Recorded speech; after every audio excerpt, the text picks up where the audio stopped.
You want to talk plants? Okay. So at the Pacific Rim Institute, we propagate up to 50 species of native plants every year. And that's very important for our habitat restoration work and supporting other efforts of conservation organizations around the Puget Sound region. We start seeding plugs of various species in May, and the goal is to have them deeply rooted and robust enough so that we can outplant these plugs in September, October, or November. If you can do that in our region, you can plant them and walk away, never having to water them again. And so this is the Solidago missouriensis, and we also have Symphyotrichum, which is the Pacific aster, just seeded, so there's nothing to show. And the greenhouse is really one of 3 or 4 main components of our strategy of propagation of native plants.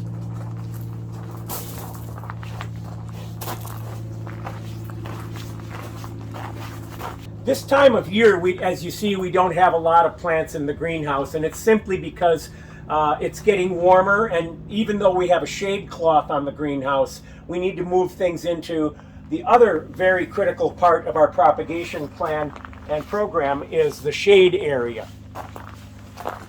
On Whidbey Island, at our latitude, you might not think that the sun is a very brutal force on plants and that are being grown in pots and trays and plugs, but in fact the shade area is absolutely critical. We go with a 60% shade block, and you can get anywhere from 30 or 40 up to 90, and that seems to work very well for the majority of the plants we have here.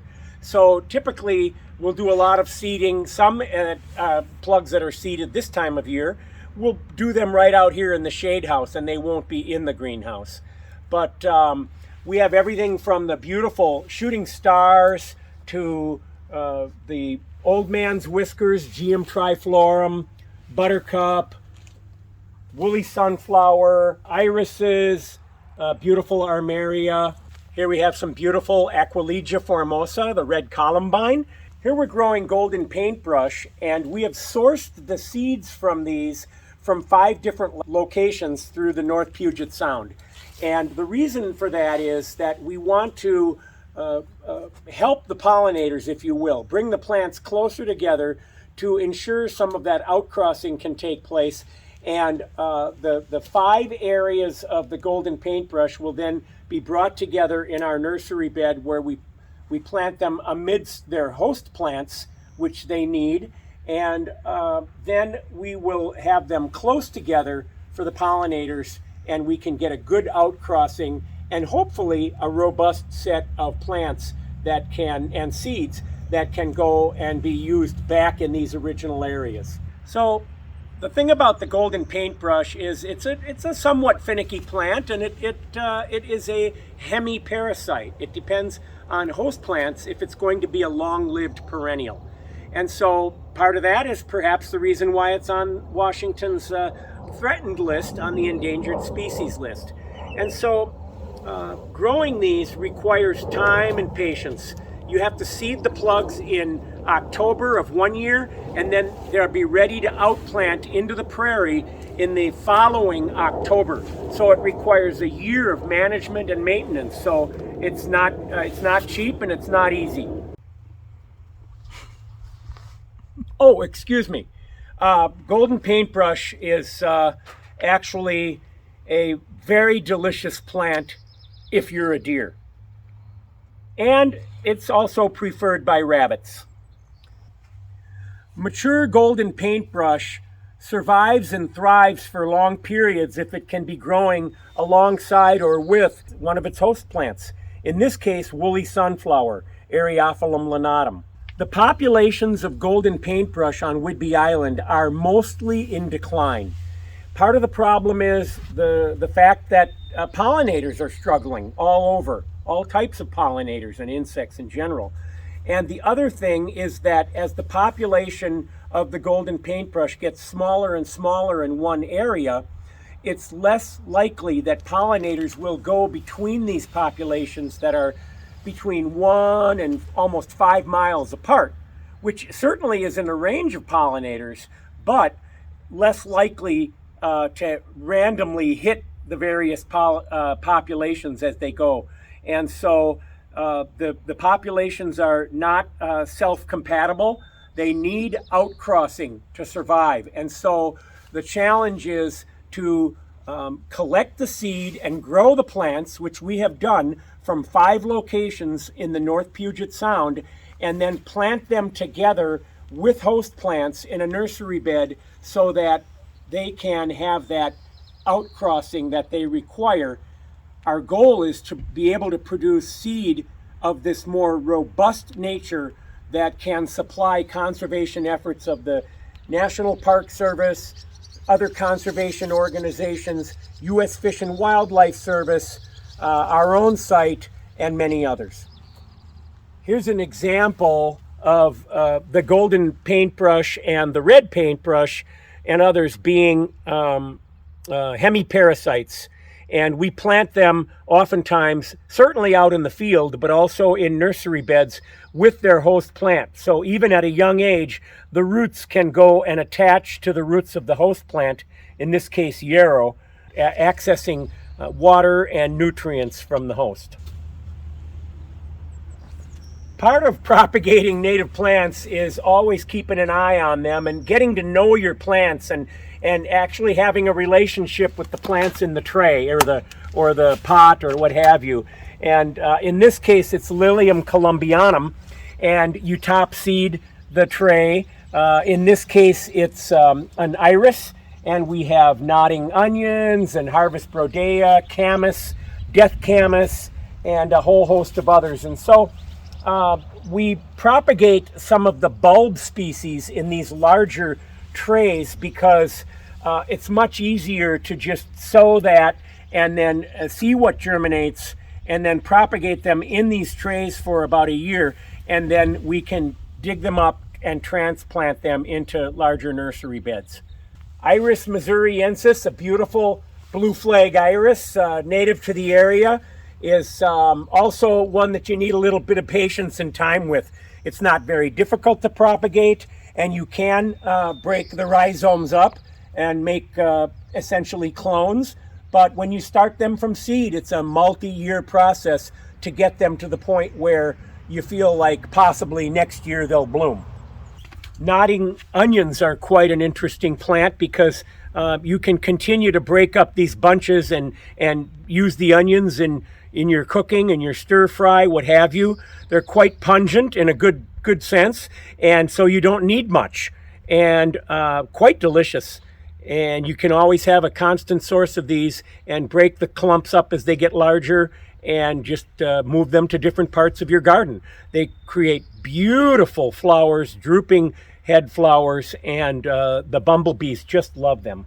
Volunteers help us construct these very nice quality raised beds, including some beds down further that are with double boards. And most of our volunteers are in their 60s and 70s and even their 80s. And so they appreciate the opportunity to have a taller bed. It helps on the back. In today's world, we all want it now, if not yesterday. And the same thing is for conservation organizations, even government and state level. Instead of throwing seeds of camas out in the field, which we do, and waiting up to 7 years for those plants to reach blooming size, PRI grows many different bulb species like the chocolate lily, harvest brodea, camas, giant camas, Columbia lily, white fawn lily, and others, the ukau, which is dichelostemma. We grow these in beds and take the time to go from seed to a bulb that is just about ready to bloom. And then we'll put those bulbs out in restoration efforts around the North Puget Sound. Here we have Tritilia grandiflora, variety Howellii, or Howell's lily. It's a rare native in this part of the world. In fact, the only place we've been able to find it on all of Whidbey Island is on our site here at PRI. It doesn't produce viable seeds that we've found yet, but we are able to propagate it vegetatively through the bulbs.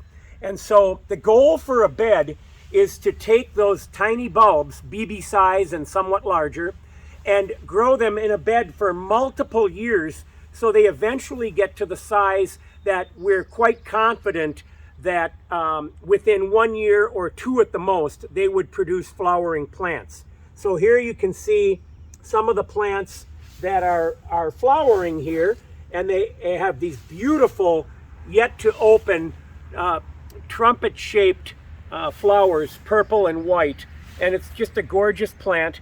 And so these flowering examples here are letting us know that because we put in similar sized bulbs in here to start with, that our population here is getting close to the point where we'll be able to outplant them.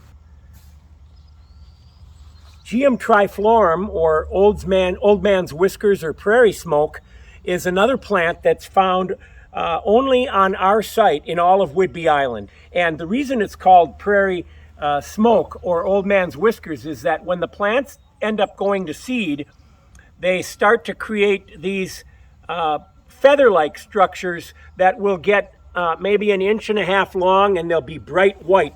So if you imagine a field full of them, it looks like smoke or whiskers. Hi guys. Boy, does this look nice. Thank you. Plant here, is it a geum? Geum triflorum is found only on our site in all of Whidbey Island. Actually in the Puget lowlands than our property. And if you're going up to the woods up there where you have an intersection, it's in that cage right there. That's where it was found. And we got 13 seeds about 4 years ago. And then, over there. Oh my. So now we've got it up to the point where we are starting to put it on different parts of the property. And next year it'll probably be in our native plant sale.